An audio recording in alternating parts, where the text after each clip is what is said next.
Hello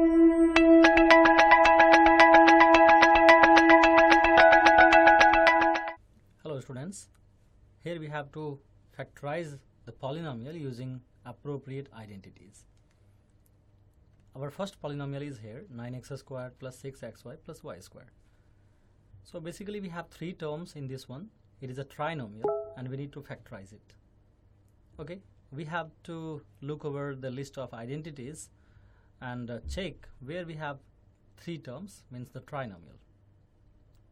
If we look over the identities, we see that there are two identities where we have the trinomial a squared plus 2ab plus b squared, or a squared minus 2ab plus b squared. These are the two identities where we have trinomials. The first one becomes equal to a plus b whole square, and the second one becomes equal to a minus b whole square. Okay, the first term here is a perfect square term because 9 is 3 square. It can be written as 3x whole square. The first term is a perfect square term. The last term is also a perfect square term. It can be written as y whole square. What about the middle term? If we talk about the middle term, then we see that the middle term is like 2ab, 2 times a. A means the first term without a square, 3x, and times b. B means y, and the sign between them was plus sign, so it should be written there. 2 times 3 is 6. 6 times x times y. 6 times x times y. Okay, so we have just converted the given polynomial in the form a squared plus 2ab plus b squared. So it is looking like the first identity, a squared plus 2ab plus b squared, that can be written as a plus b whole square.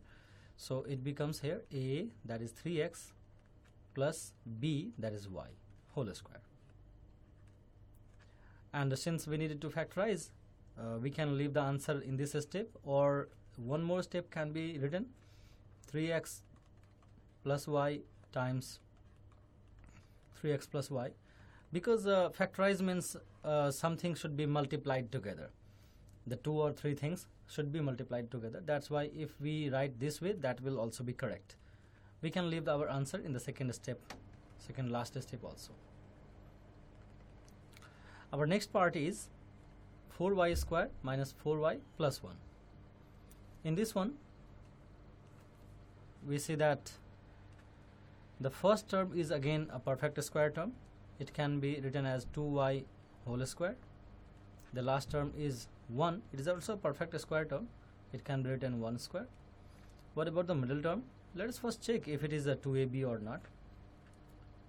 If we write 2 times a means here 2y, and b means here 1. So 2ab. If we multiply these three together, 2 times 2 is 4, 4 times y times 1. So basically 4y. Yeah, 4y is there.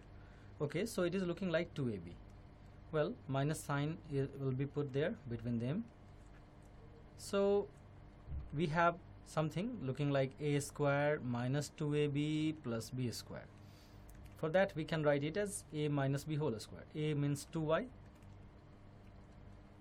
and b is 1. So 2y minus 1, because it is a minus b whole square. We can leave the answer in this step only, or we can just write 2 brackets for this square, 2y minus 1 times 2y minus 1, and that's the answer. Our next part is x squared minus y squared by 100.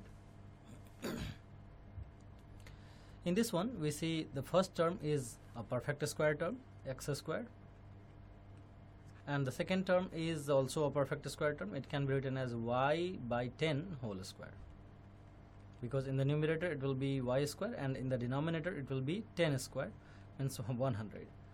Okay, and the sign between them is minus. Well, we need to check the list of identities if there any identity matching with this one.